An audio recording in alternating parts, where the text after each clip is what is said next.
William, Duke of Normandy, conquered England in 1066, claiming the crown by right of conquest and divine will. His rule is often portrayed as a necessary act of discipline that brought order, administration, and law to the chaotic Anglo-Saxon kingdom. That is the history of nation-building. The terrifying truth is that William the Conqueror solidified his power through systematic, sadistic mutilation, a form of state terror unprecedented in England. His most brutal creation was the Forest Law, a decree that turned vast tracts of England into his personal hunting preserve, mandating horrific, lifelong punishments for the slightest offense. Under this law, a peasant who dared to kill a royal deer could be subjected to the agonizing loss of both eyes, castration, or the severing of both hands. This cold, calculated cruelty was William's personal signature, proving that his tyranny was built on absolute fear. The greatest secret of the Norman conquest is that the conqueror's law valued the life of a single wild animal above the vision, fertility, and hands of his human subjects. Don't you dare look away. Watch this entire deep-dive documentary and subscribe to Crown of Dread, and you will learn the one secret about William the Conqueror's burial that proves the Norman crown was so obese that his body violently ruptured.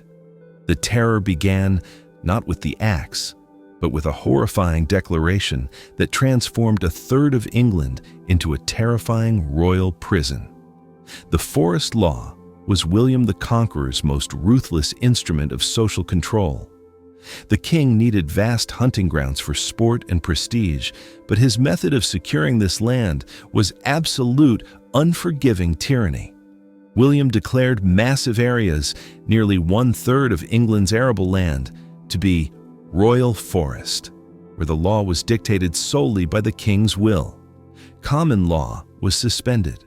Any person caught poaching a deer or even cutting wood could face immediate, brutal torture and mutilation, regardless of their need or status. The king's law was clear.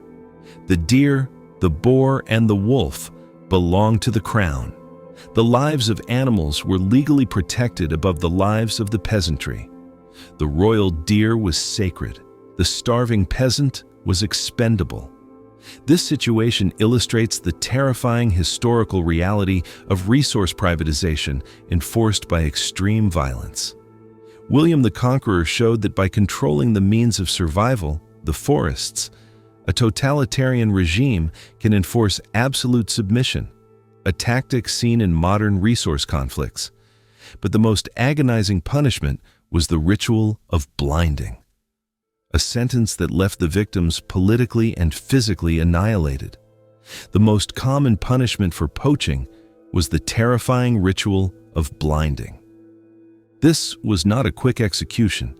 It was a cold, calculated act of annihilation, stripping the subject of their livelihood and their future.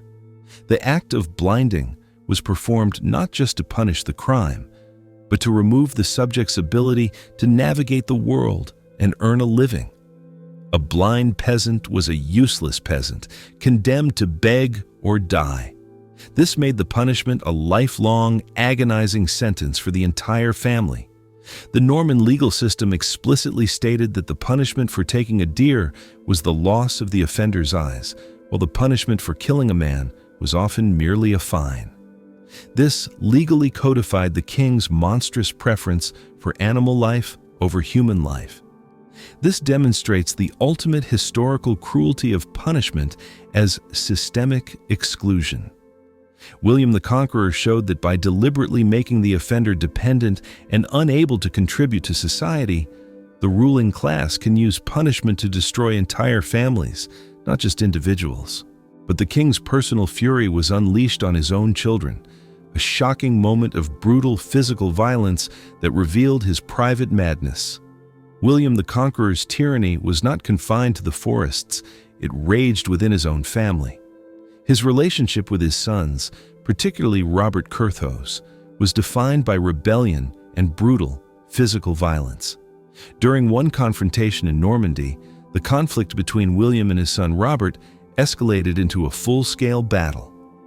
William was reportedly so enraged that he was unhorsed by his own son in combat.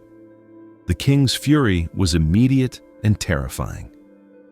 Later, after reconciling, their relationship remained fraught with suspicion and public, violent outbursts.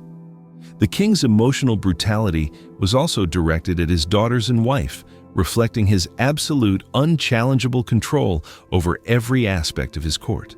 His sons, raised in this environment of constant suspicion and latent violence, learned early that power was maintained not through love, but through absolute intimidation. This situation illustrates the terrifying historical reality of dynastic abuse.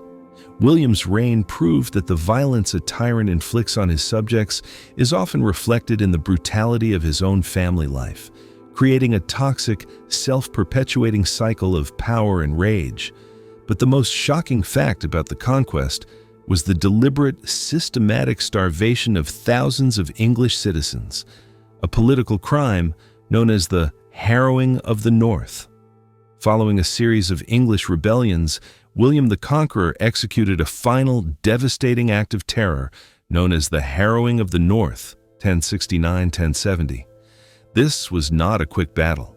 It was a deliberate, systematic campaign of mass starvation. William ordered his army to systematically burn crops, slaughter livestock, and destroy villages across vast swathes of northern England. The goal was to eliminate all means of survival, ensuring that any future rebellion was impossible.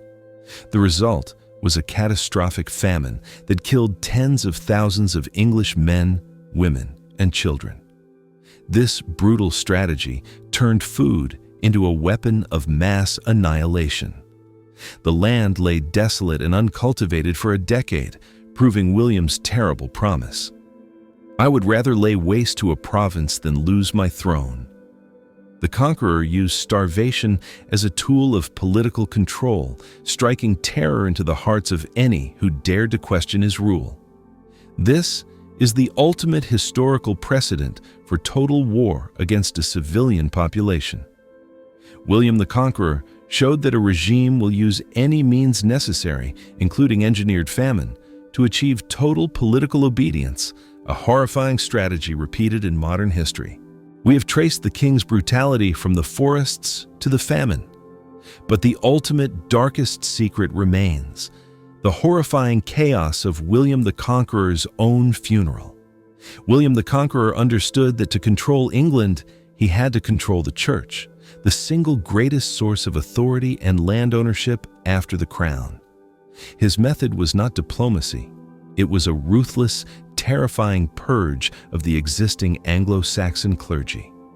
William systematically deposed nearly all Anglo-Saxon bishops and abbots, replacing them with Norman loyalists. He did this not through theological debate, but through political pressure and military threat. Many religious leaders who resisted were imprisoned or exiled, their vast church lands and treasures seized and transferred to Norman control. This purge of the church was a terrifying display of the conqueror's absolute authority. He demonstrated that even God's servants were subservient to the Norman sword. This ensured that the church became an active tool of the new regime, enforcing William's laws and legitimizing his brutal rule.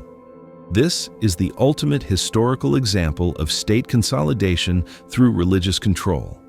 William the Conqueror showed that a totalitarian regime must ruthlessly neutralize any independent source of moral or political authority, a tactic repeated by dictators to suppress dissent.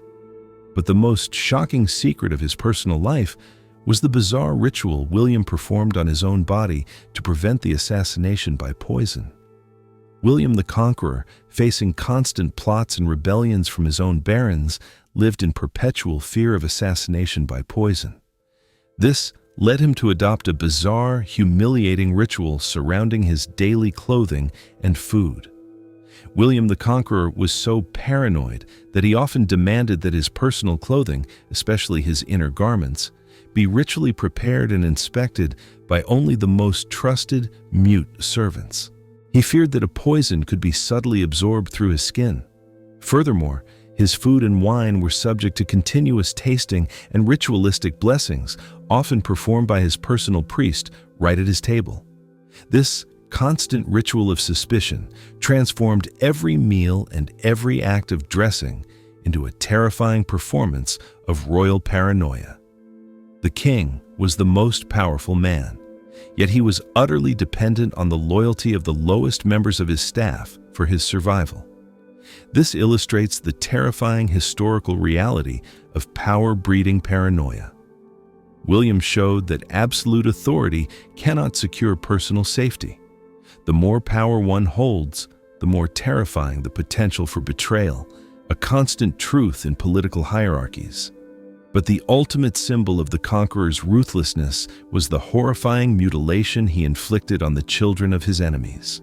William the Conqueror understood that the most effective way to break the will of a rebellious Anglo-Saxon noble was not to attack his fortress, but to attack his family's heart. William systematically took the children of rebellious or disloyal nobles as political hostages, often keeping them in harsh confinement. While other kings merely imprisoned them, William was known for escalating the terror. If a noble continued his defiance, William would sometimes order a chilling act of ritual mutilation on the child, such as blinding or the severing of fingers, before sending the child back to the father. This barbaric act was the ultimate display of psychological terror. It forced the noble to choose between political integrity and the horrifying physical suffering of his own child. The Norman regime proved that it would violate any moral law to enforce submission. This demonstrates the ultimate historical use of human hostages and children as weapons. William showed that targeting the vulnerable is the most direct path to political coercion, a horrific strategy that has been repeated by dictators in the 20th century. But the most shocking secret of the Norman court was the bizarre medical reason behind the king's uncontrollable, terrifying rages. William the Conqueror was famous for his terrifying, uncontrollable rages. His anger was legendary, capable of causing court officials to flee in terror and resulting in immediate, brutal punishment. This temper, however, was not just arrogance. It was likely rooted in a medical affliction. Historical accounts of William's later years describe him as suffering from severe obesity, chronic digestive issues, and recurring agonizing pain from old battle wounds.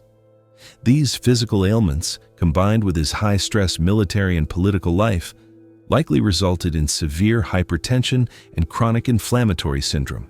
This medical cocktail would have chemically exacerbated his temper, making him prone to violent, irrational outbursts. His terrifying rages were thus not purely a matter of will. They were a complex interplay of political paranoia and physical pathology.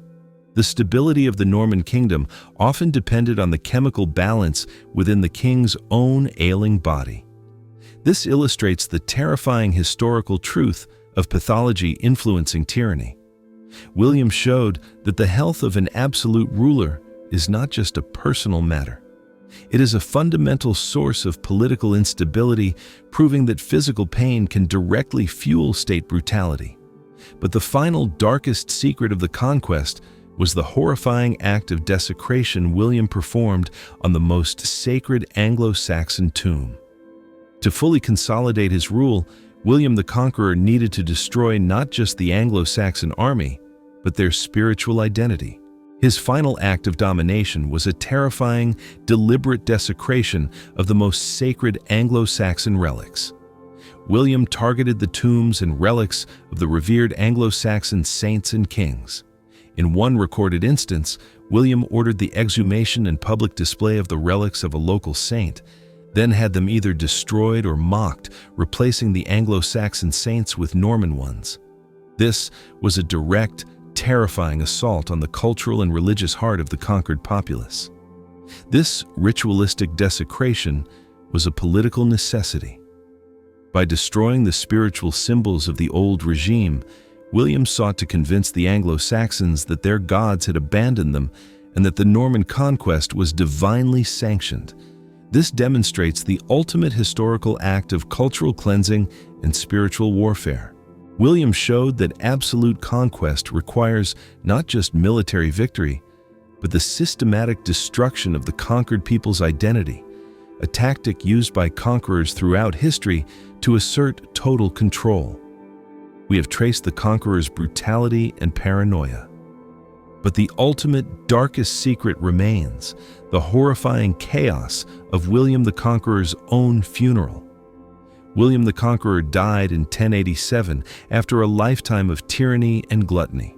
His final, undignified end was marked by an event so grotesque that the chroniclers struggled to record it: the physical revenge of the king's own body. William was extremely obese in his later years. When his body was being prepared for burial in his church in Caen, the corpse had swollen so much from gas and decay that it could barely fit into the custom-made stone sarcophagus. As the pallbearers struggled to force the massive body into the sarcophagus, the king's abdomen violently burst open. The resulting scene was one of chaos, horror, and profound disrespect.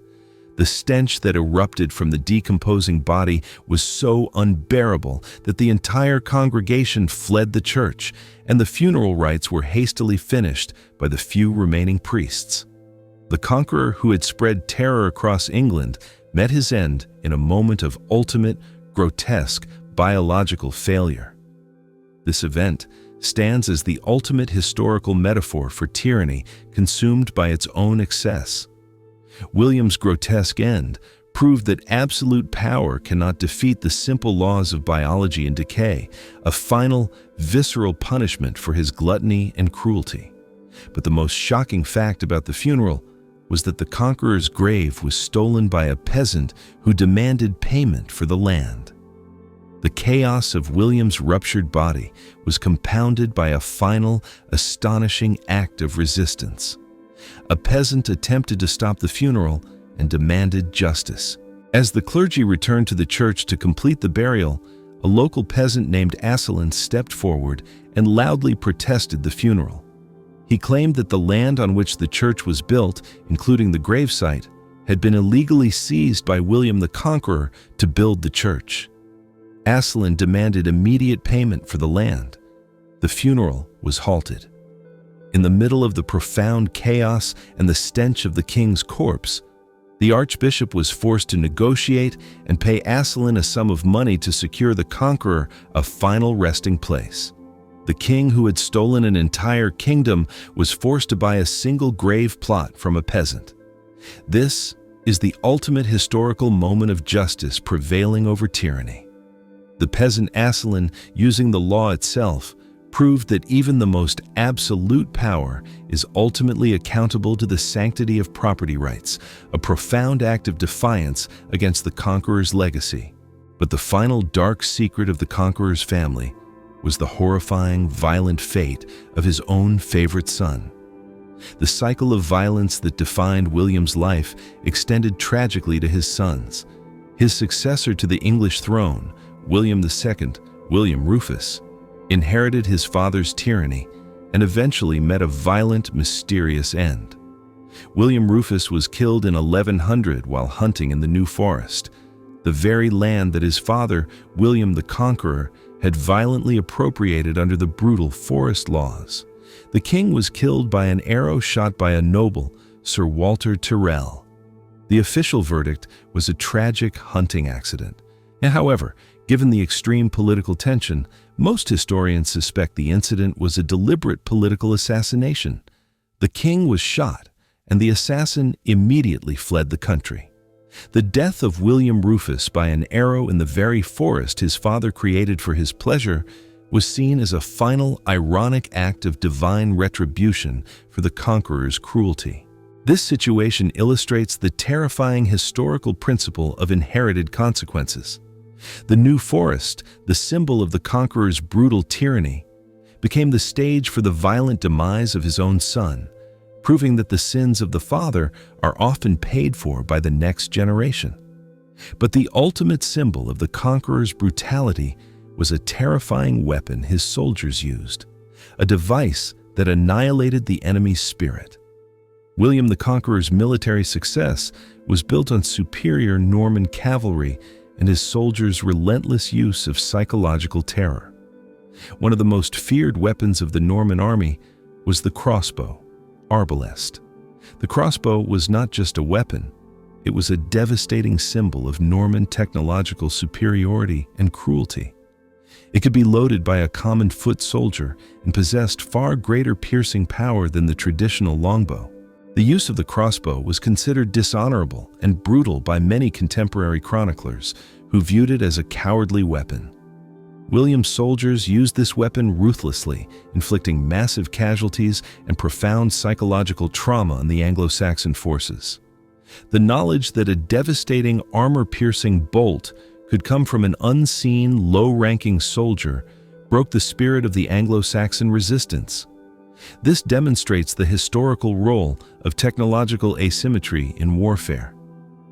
William the Conqueror showed that the introduction of a new, highly effective and terrifying weapon can be a decisive political and psychological tool, ensuring the absolute submission of the enemy. We have traced the conqueror's entire life of brutality and greed. Now, for the final critical verdict, we must confront the ultimate moral question. We have unsealed the horrifying secrets of William the Conqueror, the systematic, brutal mutilation of his subjects, the engineered famine of the North, the physical violence against his own family, and the ultimate grotesque end of his tyrannical body. William the Conqueror brought administrative order to England, but he paid for it with the eyes, hands, and lives of thousands.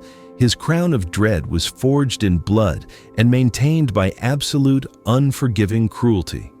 We have revealed the entire horrifying truth.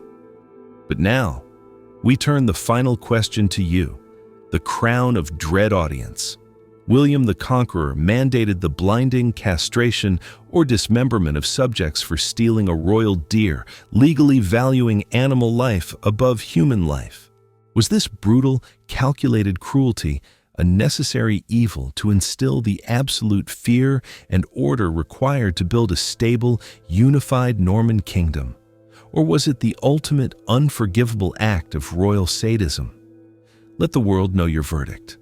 Drop your opinion in the comments below. Subscribe to Crown of Dread for more hidden history, and find the truth buried beneath the oldest thrones.